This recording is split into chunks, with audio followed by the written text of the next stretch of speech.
implanted in your body. Your doctor has recommended that you receive a permanent pacemaker implanted in your body. But what does that actually mean? The heart is located in the center of the chest, enclosed by the breastbone and rib cage. By contracting in a rhythmic way, it causes the blood in your body to circulate. A normally functioning heart beats at a rate of between 60 and 100 contractions per minute. These contractions are triggered by a small piece of heart tissue called the SA node. The SA node generates a small electrical signal that is transmitted by nerves to the surrounding muscle. These electrical impulses are what cause the heart muscle to contract. In some people, the SA node fails to cause the heart to contract with its normal rhythm, causing an abnormal heartbeat or arrhythmia. The most common form of arrhythmia for which pacemaker surgery is often recommended is bradyarrhythmia, or slow heart rate. There are a number of reasons why you may have developed an arrhythmia, but in most cases, the problem is caused by a disruption in the SA node, or in the system of nerves that conduct electrical signals to the heart muscle. A pacemaker is a device that is designed to provide an electrical signal to the heart muscle and to help it maintain a proper rhythm. There are several types of pacemakers, and the particular model selected for you will be based on your specific condition. But all pacemakers share a common design. Your pacemaker will consist of two major pieces: a small metal box that contains a battery and other electronic components, and an insulated wire called a lead, which will carry the electrical impulses from the pacemaker to the heart.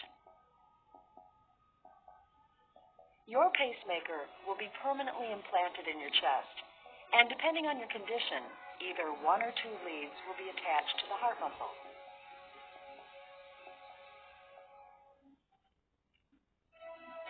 Then, the surgeon will make a small skin incision in the upper chest, just below the collarbone.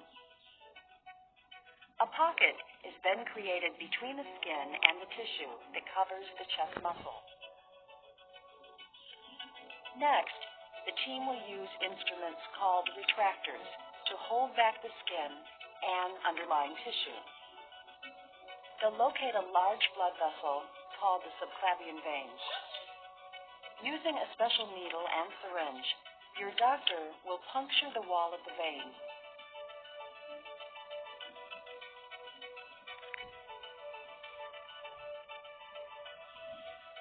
A thin guide wire is then inserted through the needle and into the vein. Your doctor gently pushes the wire until it reaches the heart. Using an instrument called a fluoroscope, the surgical team is able to see the wire's progress through the vein and into the beating heart. Once the wire is in place, the needle is removed and a catheter, or hollow tube, is passed over the guide wire and into the heart.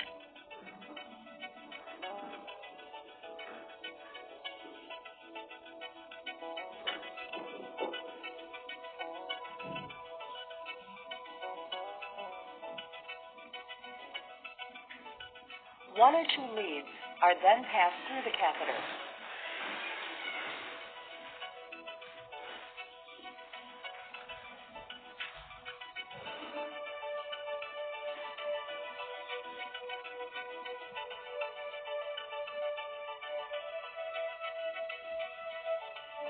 When the lead or leads are in their proper position, the catheter is removed.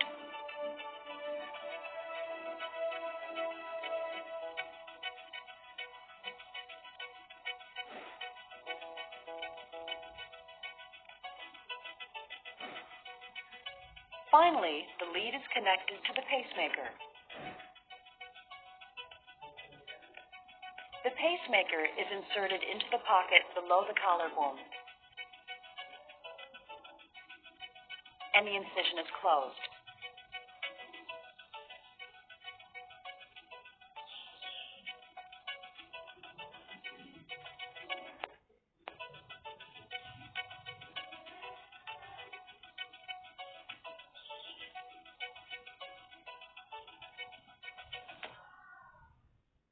Now let's talk about what may occur after surgery, some risks of surgery, and what you can do to help. It is important for you to speak up and tell your care team if you have more than expected pain or problems. They will be watching for early, rare complications. If you have general anesthesia, you may feel awake quickly. However, these medications can impair your thinking for several hours. Some patients notice effects for days. If your surgery is done as an outpatient, you will need a ride home. Plan to rest. Do not drive, operate machinery, make important decisions, or drink alcohol until the next day. You may be told to restrict your activity for 24 hours. Be sure you understand your personal instructions. If you are admitted to the hospital after surgery, your length of stay will depend on the specific procedures that were performed, any new findings or unexpected outcomes, and your other medical conditions.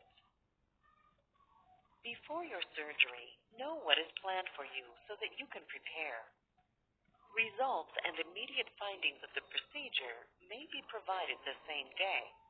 However, if tissue was sent for testing, the biopsy results may not be available until a later date. Be certain you understand the outcome of your procedure and if or when you need to follow up with your surgeon. For the best recovery, follow your instructions after surgery that may include information about the safe use of medications, the timing of return to normal activity, including walking, steps, driving, and showering, incision care to keep it clean and dry, and extra rest as needed to heal from surgery and recover from anesthesia. Any procedure will make you more tired than you anticipate.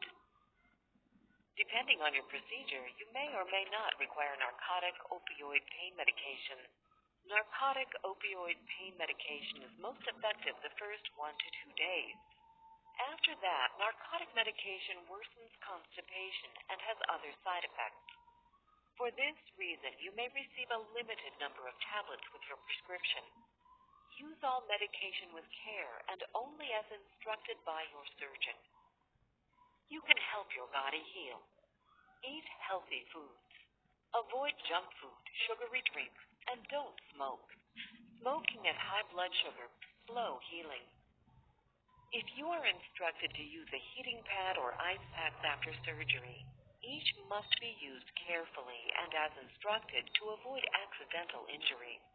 Always place a towel first against the skin. Never sleep on or with a heating pad. All surgery has some risk of complications, including unexpected injury, bleeding, and infection. A blood clot or DVT can form in the legs or pelvis during or after any surgery. It can cause a lung complication called a PE or pulmonary embolism. Steps are taken by your care team to help avoid this complication. Your personal risk of complication relates to your overall health, the complexity of the surgery, and the experience of your surgeon. Call your doctor if you have trouble with diarrhea, vomiting, or worsening constipation. Call if you cannot urinate, have a fever or pain that is getting worse even with rest and medication. Call 911 if you have chest pain, shortness of breath, dizziness, bleeding that doesn't stop, and any other sign that you may be having a complication from the procedure. Hospital admission, medication, or surgery may be needed to correct some problems. Now let's talk about your responsibility and how you can help the day of surgery. To avoid cancellation or complications from anesthesia or your procedure, your job as the patient is to not eat, drink, or chew gum after midnight, the night before the procedure, unless you are given different instructions. Take only medications you were told to on the morning of the procedure with a sip of water.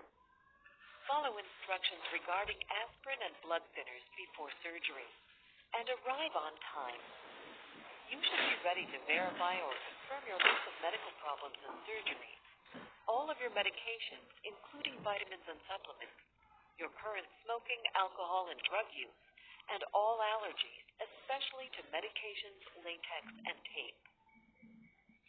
All surgery and anesthesia have a small but possible risk of serious injury, even some problems very rarely leading to death. It is your job to speak up and ask your surgeon if you still have questions about why this surgery is being recommended for you, the risks and alternatives. This video is intended as a tool to help you better understand the procedure that you are scheduled to have or are considering.